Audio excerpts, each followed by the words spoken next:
और दूजे पासे पूर्व सांसद श्री रिंकू जी, अशोक सरीन जी और साढ़े होर महामंत्री बैठे ने, अमरजीत जी। अज की जी प्रेस वार्ता है, विशेष रूप से दुष्यंत गौतम जी आए हैं, अविनाश जी आ गए, अविनाश चंद्र जी पूर्व विधायक ने। जरा हमने पिछे निर्मला सीतारमण जी ने बजट पेश किया, उसनू लैके उस बजट की कुछ किया ताकि असी जो 2047 का संकल्प है साडा एक विकसित भारत का, उस वाली एक बहुत बड़ा कदम है। और मैं बेनती करांगा माननीय दुष्यंत गौतम जी ने गलबात करेंगे। आज इस प्रेस वार्ता में उपस्थित हमारे प्रदेश के महामंत्री अनिल सरीन जी, पूर्व सांसद रिंकू जी, पूर्व विधायक अविनाश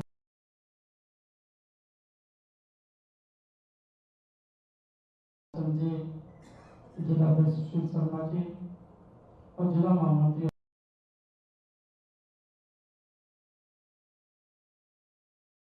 सरीन जी और सभी उपस्थित मेरे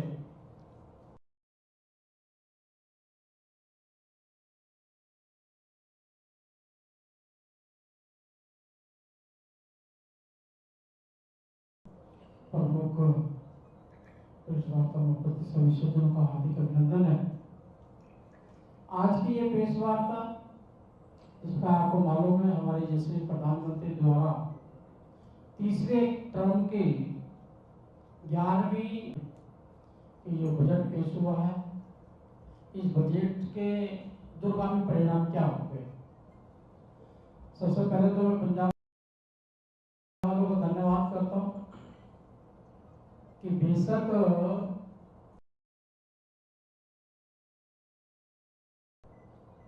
सांसद नहीं भेज पाए, लेकिन 18% वोट प्राप्त कर एक अच्छा जनमानस में एक मैसेज भेजा है कि भारतीय जनता पार्टी आखिर विकल्प हो सकता है। पंजाब का अगर उत्थान, पंजाब का अगर डेवलप जो हमने देखा है कि पंजाब कभी इंडस्ट्रीज में सबसे बड़ा हुआ करता था, आज पंजाब का नाम 5 नदियों के नाम पर पड़ा है, पानी की समस्या भी यहाँ पर खड़ी हो गई है। दूरगामी परिणाम पंजाब के लिए, लाभ के लिए क्या होते हैं, उस पर कभी किसी ने भी विचार नहीं किया। लेकिन हमारे देश के प्रधानमंत्री जी का आज जब विश्व में सारी अर्थव्यवस्था गड़बड़ा रही है, अनेकों देशों के बैंक करप्ट हो चुके हैं, पेट्रोल का रेट देखेगा, अनाज उपलब्ध नहीं है, उसके अंदर भारत को 5वीं अर्थव्यवस्था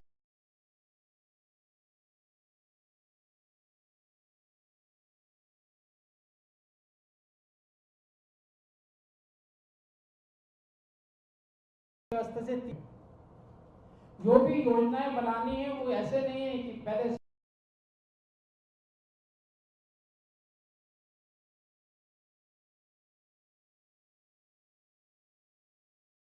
संसाधनों पे माइनॉरिटी का हक है, हमने किया है, हमने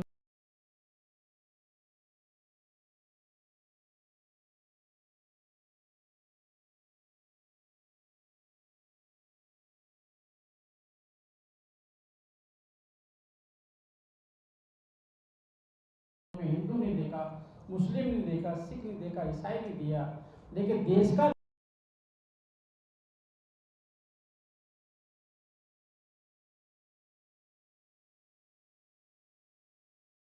नागरिक है तो उसका जीवन स्तर बढ़ना चाहिए, क्योंकि उसका जीवन स्तर बढ़ेगा तभी वो देश की प्रगति में भागीदारी कर पाएगा। इसलिए हमने सबका साथ सबके विकास को मूल मंत्र बनाकर हम चले। और सबसे बड़ी 10 साल की हमारी जो उपलब्धि है और आने वाले साल के लिए भी देश के प्रधान प्रधानमंत्री बार बार एक बात को कहते हैं, पहले जो हुआ करता था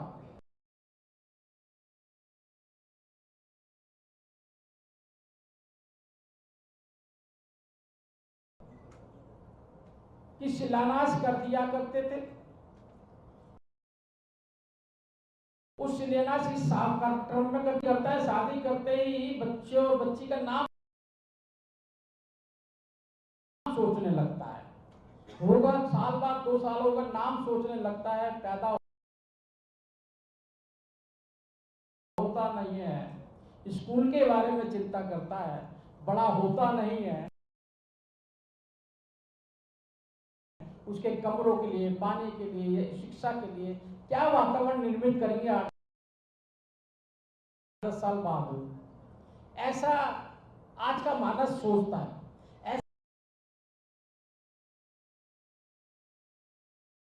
ऐसे हमारे देश के प्रधानमंत्री भी सोचते हैं कि मेरे 2047 के अंदर मेरे भारत को किस किस चीज की आवश्यकता रहेगी, मेरे भारत को किस प्रकार से शक्तिशाली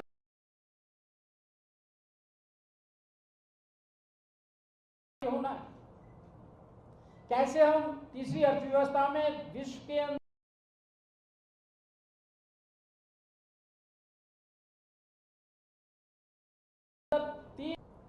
और आज उनके ऑटोग्राफ पूरा विश्व लेने के लिए घूमता रहता है। पहले देश के प्रधानमंत्री हैं जिन्होंने अनेकों युद्ध जो हुए हैं, उन युद्धों में अफगानिस्तान का युद्ध रहा, अफगानिस्तान से अपने सिख भाइयों को निकाल के लेके आना, मैं भी उसमें था जब गुरु ग्रंथ साहब की प्रतिलिपि जब आई थी, हम एयरपोर्ट से लेकर आए थे। हम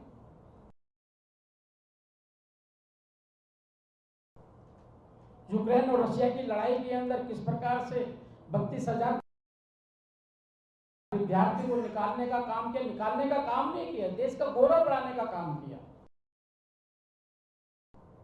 अभी तक युद्ध खत्म नहीं हुआ, लेकिन उस कार्यकाल के अंदर जब 32,000 विद्यार्थी निकाल रहे थे, मुझे गौरव तो उस दिन जब हुआ था कि जब विद्यार्थी जब निकाल रहे थे, हमारे 32,000 विद्यार्थियों के अंदर चीन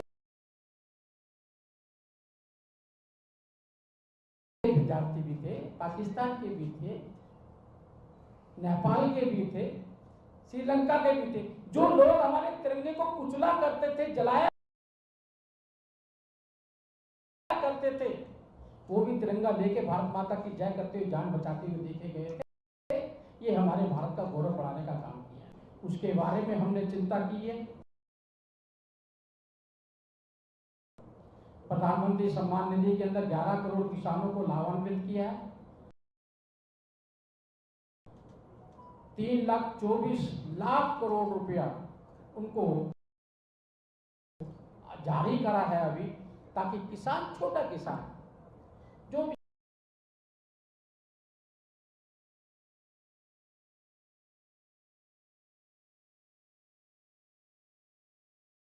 बेचारा 2-4 हजार रुपए ऋण लिया करता था, और ऋण को नहीं चुकाने के कारण वो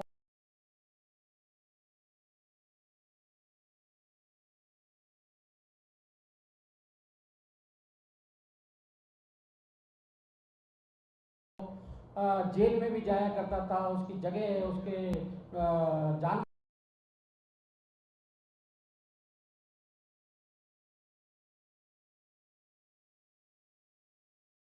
को लोग उठा के ले जाया करते थे। लेकिन आज मेरा किसान मजदूर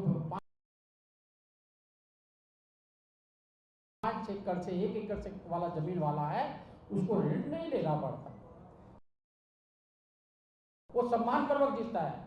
मैंने तो देखा है, बहुत से किसान हैं, उनको मालूम है कि साल के 6,000 रुपए आने, वो 25,000 का लोन लेता, कहना इससे तो हमारा चुक जाएगा।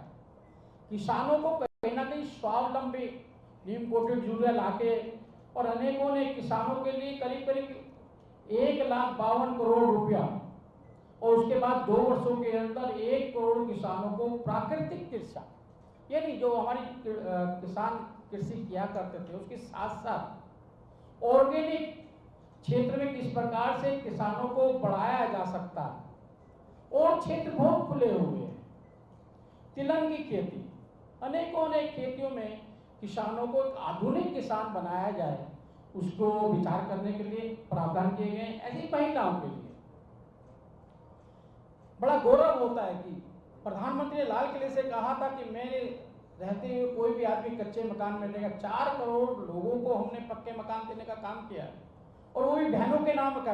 हम लखपति दीदी बोलते हैं। और आने वाले समय के अंदर 3 करोड़ नए और मकान, बेघरों को मकान जिनके घर नहीं है। जब हम दौरे पर होते हैं, हमें मालूम है, जब झुग्गी झोपड़ी में, गाँव में, देहात में जाते हैं, आधे लोग तो यही भीड़ इकट्ठी हो जाती है, हमें भी मकान मिलना चाहिए। तो ऐसे 3 करोड़ लोगों को आवास के लिए हमने 1291 करोड़ रुपया तो स्पेशल पंजाब के लिए है। उसके अंदर जो मकान दिए जाएंगे, 1291 करोड़ रुपया पंजाब भी उसमें भागीदारी करेगा। महिलाओं और बालिकाओं के 3 लाख करोड़ रुपया बच्चों के विकास के लिए और महिलाओं के विकास के लिए। और साथ साथ आज जो हमने महिलाओं को, खाली महिला नहीं है, महिला आने वाले उद्योग के अंदर भागीदारी करें, ड्रोन दे दी। तो हमने करीब 500 करोड़ रुपया आवंटित किया है, जिसमें 1 करोड़ महिलाओं को ड्रोन दिए जाएंगे। और ड्रोन के माध्यम से वो आसपास के गांव के अंदर, खेतों के अंदर केमिकल छिड़कना है, खाद छिड़कना है, ये सब चीज़ों का काम वो करेंगे। तो महिलाओं का किस प्रकार से विकास हो, उनका कौशल निर्माण कितना हो, उसकी ओर पूरा उस पर विचार करने का काम किया है। और ऐसे ही महिलाओं के साथ साथ युवाओं का भी 5 वर्षों की अवधि के लिए 20 लाख युवाओं को कौशल, जरूरी नहीं है वो गवर्नमेंट सर्विस के, कौशल किसी भी क्षेत्र के अंदर व्यावसायिक बनकर वो आपस में आगे बढ़ने का काम कर सकता है। 1000 IT को आगे बढ़ाने का, युवा को इंटर्नशिप के अवसर देने का काम हम कर रहे हैं। इसमें पंजाब को बहुत बड़ा लाभ मिलने वाला है। घरेलू संस्थानों में उच्चतर शिक्षा के लिए 10 लाख करोड़ का हमने प्रावधान रखा है। और ऐसे ही 1 लाख विद्यार्थियों को ऋण की राशि में, जो भी ऋण होगा बैंक उनको पैसा लेंगे, बैंक को पैसा देना पड़ेगा। जो ऋण बैंक लेगा उसमें 3% हमारी सरकार देगी, 3% की उसको छुट्टी मिलेगी, जो छूट मिलेगी। और ऐसे पर्यावरण की जो हमारे सामने विकट समस्या देश के अंदर है, वैसे संसार के हिसाब से देखा जाए पर्यावरण हम नहीं बिगाड़ते, अनेकों अनेक देश करते हैं, लेकिन हम उसके लिए शुरू से ही जागरूक रहे हैं। इसलिए हमने सोलर ऊर्जा, जितनी भी ऊर्जा प्राप्त पानी से हो सकती है, तो सोलर ऊर्जा का विकल्प हमने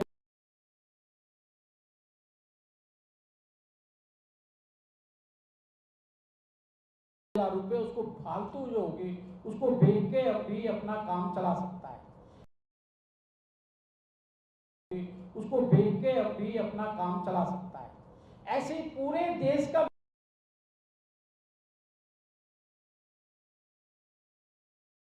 विकास, पूरे देश का विकास आजकल बड़ा दुख का विषय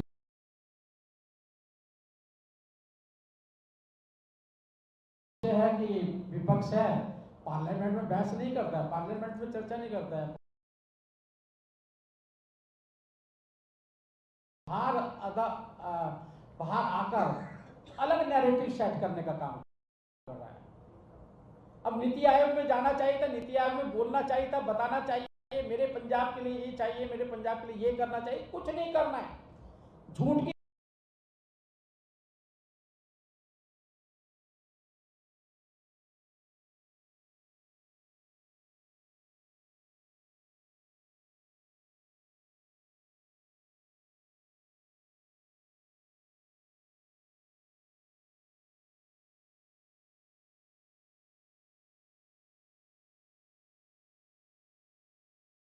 राजनीति से हम आगे बढ़ रहे, तो करने की जरूरत ही क्या है?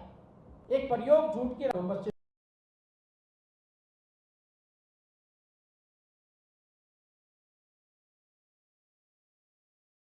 बंगाल, उड़ीसा हो, आंध्र प्रदेश हो, उसका चौमुखी विकास हो, उसके लिए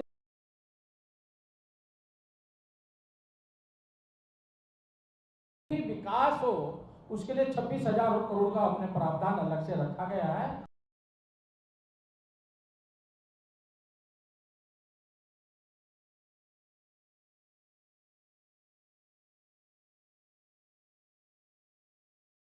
विद्युत परियोजनाएं, अनेक अनेक योजनाएं पूरे देश में 21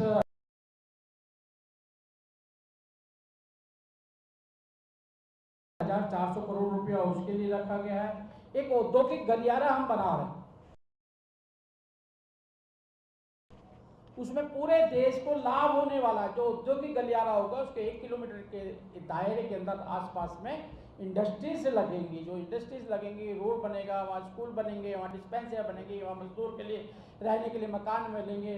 तो सभी के लिए वो औद्योगिक गलियारे के माध्यम से पूरा देश का बहुत बड़ा विकास हमको होने वाला है। इसी प्रकार से हमने पूर्वोत्तर क्षेत्र के लिए भारतीय डाक भुगतान बैंक की 100 से अधिक शाखाएं हम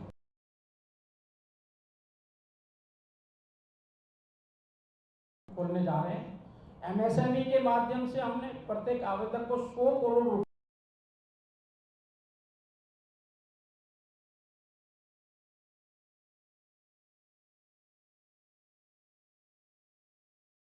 और उसका हमारे दैनिक जीवन में क्या क्या लाभ मिल सकते हैं उसके लिए भी 5 गुना उसका हमने व्यवस्था की है। 16 बड़े शहरों के अंदर जल आपूर्ति, सीवेज सिस्टम, आपने देखा होगा अभी कल दिल्ली में घटना घटी है। ऐसी सरकार है जिसने इस साल सीवेज साफ ही नहीं किए, नाले साफ ही नहीं किए। उनका प्रावधान कैसे, उसको इस्तेमाल करने की इच्छा शक्ति ही नहीं है। 100 बड़े शहरों के लिए हमने जल आपूर्ति, सीवेज उपचार का काम करने के जा रहे हैं।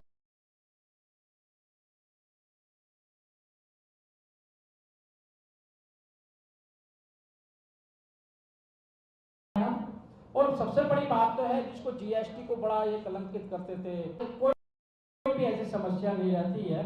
तो मुझे लगता है कि इसके अंदर हमने बहुत बड़ी आगे भी हम विजय प्राप्त करने वाले हैं। साथ साथ टैक्स से संबंधित अनेक चीजें जो आप हमारा मीडियम क्लास के लिए बहुत कहते हैं, आज मीडियम क्लास को 17,500 रुपए का फायदा हो रहा है।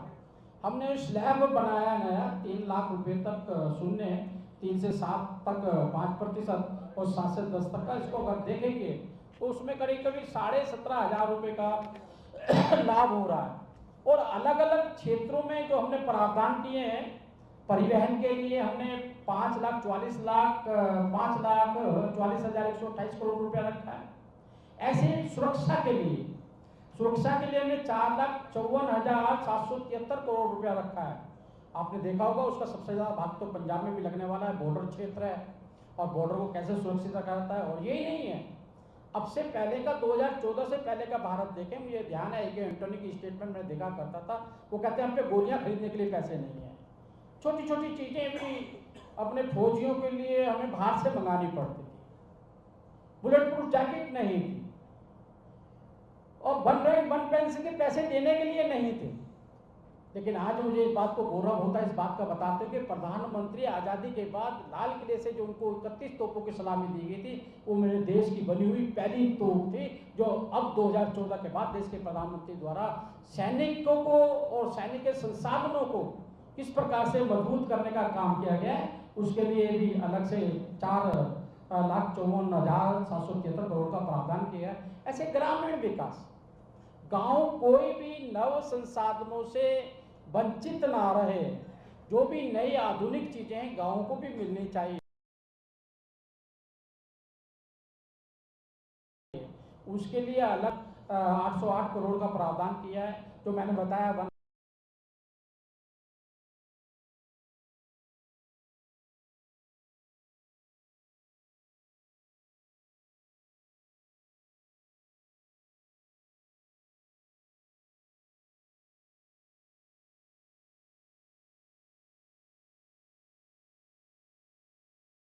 वन पेंशन और होने पेंशन का प्रावधान चल रहा है।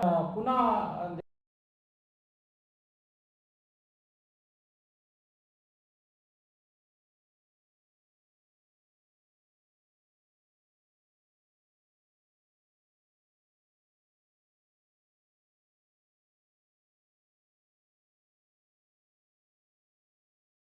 करके बताया है कि आने पहले विश्व के लोग यहाँ पे शिक्षा लेने आया करते थे।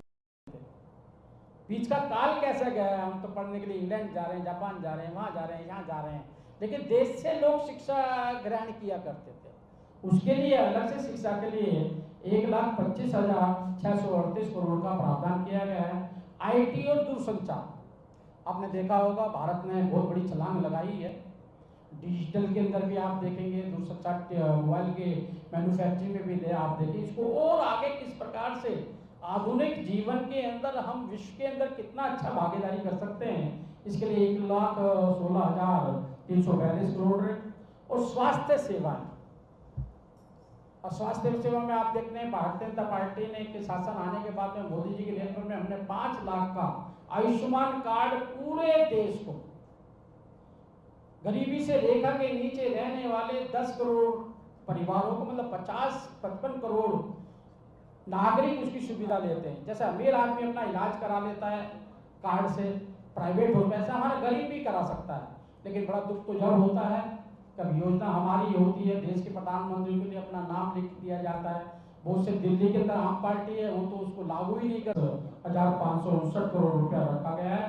और उसी प्रकार से करीब करीब जो बॉर्डर सुरक्षा के अंदर है उसके अंदर 30% तो हमें सीधा सीधा पंजाब को उसका लाभ होने वाला है। और ऐसे ही केंद्र द्वारा बजट 2024 में पंजाब के लिए रेल इंफ्रास्ट्रक्चर के लिए 5,147 करोड़ रुपया 30 रेलवे स्टेशन का रिनोवेशन के साथ साथ नवीकरण के साथ साथ सारा का सारा कुछ इतना अलग से प्रावधान करने का काम हमने किया है। और उसके साथ साथ किसानों के लिए प्राकृतिक नेचुरल ऑर्गेनिक सब खेती को किसान के लिए किया गया 598 करोड़ रुपया। इको फ्रेंडली एग्रीकल्चर को किस प्रकार से और आगे उन्नत किया जा सकता है, इसका प्रावधान हमने किया है। पंजाब सहित सारे देश को 10,000 आवश्यकता आधारित जैव आधार संसाधन बायो इनपुट रिसोर्सेज सेंटर स्थापित किए जाएंगे। घरेलू संस्थानों के लिए 10 लाख तक के ऋण हेतु एक वित्तीय सहायता प्रदान की जाएगी। पंजाब के छात्र भी उसमें सारे सम्मिलित हैं। देश भर के 400 जिलों में खरीफ की डिजिटल फसल सर्वेक्षण किया जाएगा। 6 करोड़ किसानों को जमीन का ब्यूरो की रजिस्ट्री कि उसका शोल कैसा है, उसकी स्थिति कैसी है, सारा का सारा उनका लाभ मिलने वाला है। और उसके साथ साथ पंजाब सहित देश के किसानों को खेती बाड़ी के लिए 32 कृषि बागवानी फसलों में नई 109 उच्च पैदावार वाली फसलें, जलवायु अनुकूलता, सरसों, मूंगफली, तिल, सोयाबीन, सूरजमुखी जैसे तिलों के लिए आत्मनिर्भर हम किस प्रकार से बन सकते हैं, इसका बहुत बड़ा ध्यान देने का हमने काम किया है। और बंधुओं, सबसे बड़ी बात है कि ये कि मोदी जी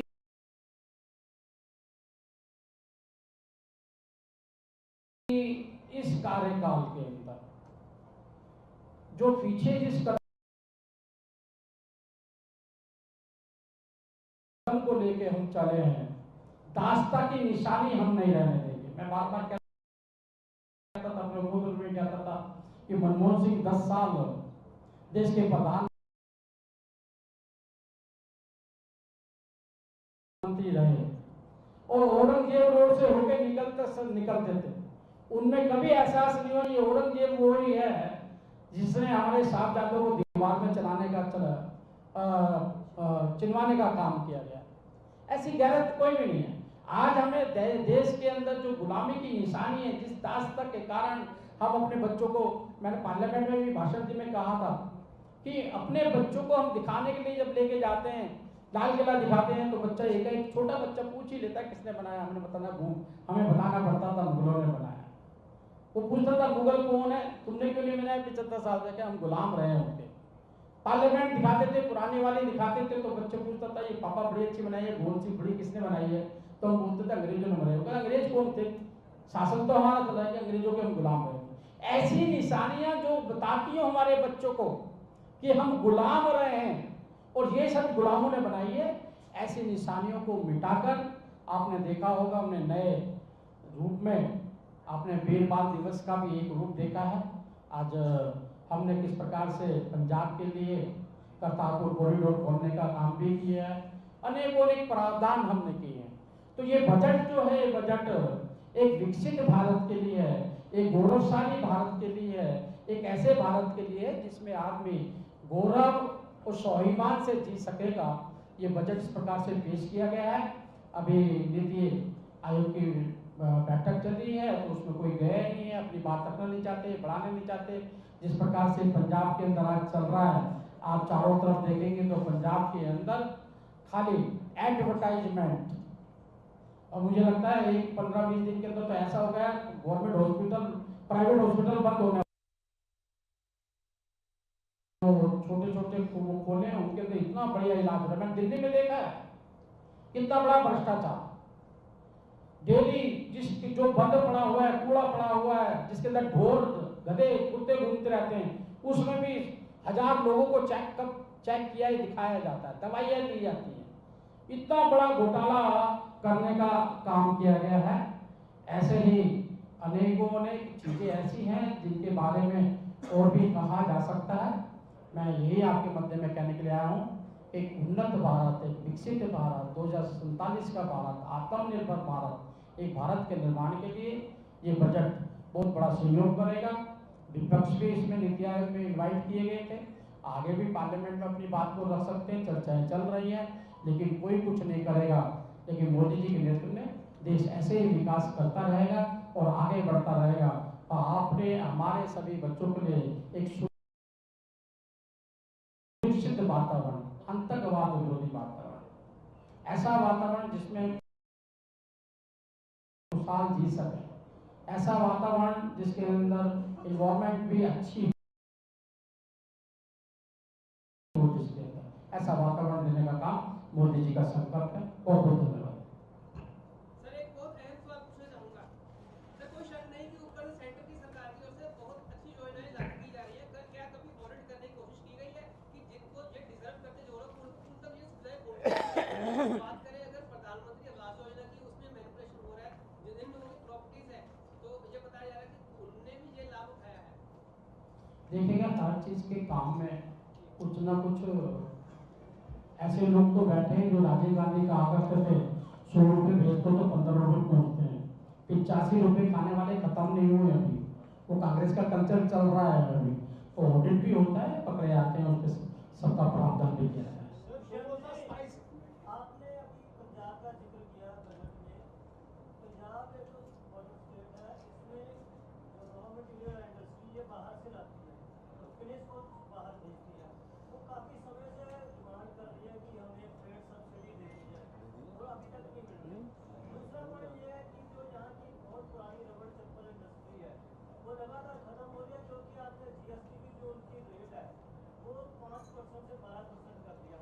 वो भी लगातार स्ट्रगल कर रहे हैं। टेक्सटाइल को भी किया था, टेक्सटाइल को 12 से 5 कर दिया, इनको 12 से 5 नहीं कर रहे हैं, वो मांग कर रहे हैं। ऐसी स्पोर्ट्स इंडस्ट्री है, स्पोर्ट्स यूथ के लिए स्पेशल है, वो 12% से 5 मांग रहे हैं। लंबे समय से आके सभी मिनिस्टर को साथी मैंने पहले ही अपने उद्योग में कहा है कि एक पंजाब हो इंडस्ट्रीज के मामले, हर चीज के मामले में देखा करते हैं, लेकिन ये विषय रखने के लिए ही ये नीति आयोग की बैठक होती है।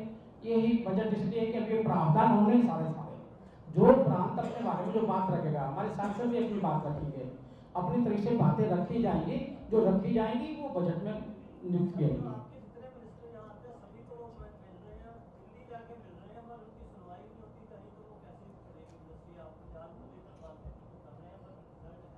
हम मुख्यमंत्री आके सुनता नहीं, उसके बारे में नहीं कह रहे आप कि हम मुख्यमंत्री से भी कहते हैं, बुला के आगे नहीं बोलता है, मीटिंगों में नहीं बोलता है, और आप हमारे जो आते हैं उनको बेचारे उनको बोलते हैं, तो उनका बात वो आपकी बात रखी हुई जाएगी आगे।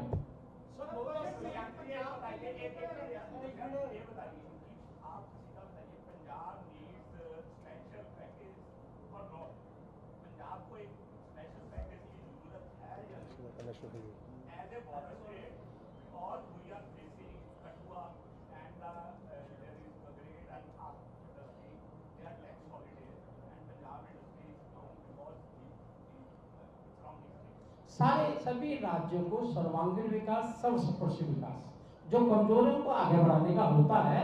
सुन लो, मेरी बात सुन लो ना।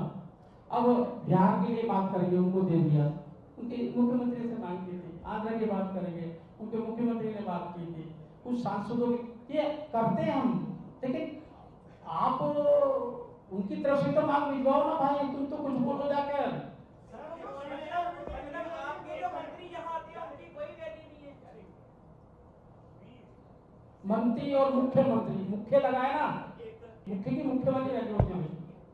मेरे को यही पूछ रहे हैं हम लोग कि पंजाब को सर्वाइव करने के लिए आपको क्या लगता है कि स्पेशल पैकेज की जरूरत है या नहीं? आपको पंजाब में बहुत टच है। मैं बहुत तत्पर हूँ, पंजाब को बहुत कुछ चीज़ों की आवश्यकता है, बहुत चीज़ों की आवश्यकता। एक ही की नहीं है, पैकेज की नहीं है, पैकेज को संभालना, भ्रष्टाचार ना हो इसकी भी चिंता करना, कि जो आएगा वो खर्च करेंगे नहीं करेंगे, कितना खाएंगे कितना करेंगे, काफी चिंता है उसके बाद में। सारी चिंताएं सब ऊपर वाले करते हैं, उसके हिसाब से ही सारा चलता है।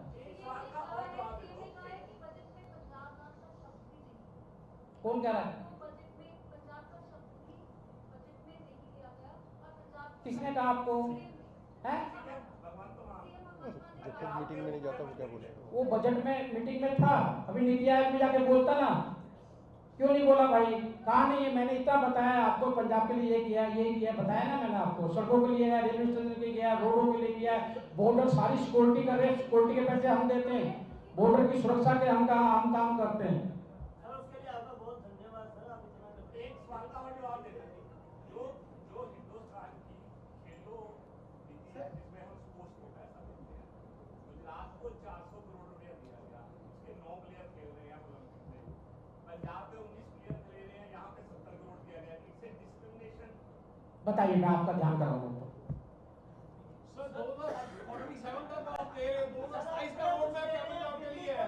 आप जवाब दे दीजिए ना सर। हाँ, मैं ध्यान कराऊंगा ना आपकी बात का। भाई आपने बताया ना, बजट कंप्लीट, सुनिएगा, बजट कंप्लीट नहीं हुआ है, चर्चाएं चल रही हैं, चर्चा इसी बात की थी जो आपने ध्यान कराया ना, यही चर्चा में आता है। पैसा दिलाओगे गुजरात के सर जो पैसा लेके भाग वो वित्त मंत्री का काम होता है, अपना जेब को देखकर कहाँ का कितना कैसे खर्च करना है, ये काम होता है। जो पैसा लेकर भाग गए उनके बारे में क्या कर लिया सरकार?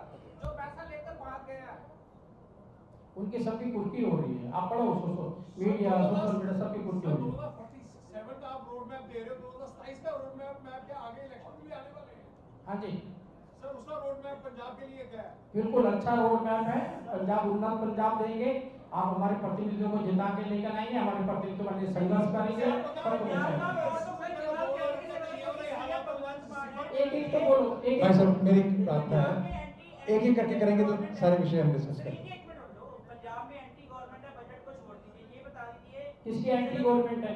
पंजाब के एंटी बीजेपी गवर्नमेंट। अच्छा, एंटी बीजेपी। हाँ। चलिए बजट पे आप कहेंगे ध्यान कराएंगे, ये बता दीजिए कि कौन से बीजेपी नेता ने शीतल उमराव को ऑडियो वायरल करने से रोका, जिन सीएम की और जिन एमएलए की के पास रिकॉर्डिंग है? ये विषय आज बजट का विषय है, उसके विषय का हम करेंगे, उसके बारे में हम करेंगे। आपका एजेंडा अच्छा है, ये एजेंडा अच्छा है, कोई प्रॉब्लम नहीं है, लेकिन बजट से बाहर है। हाँ जी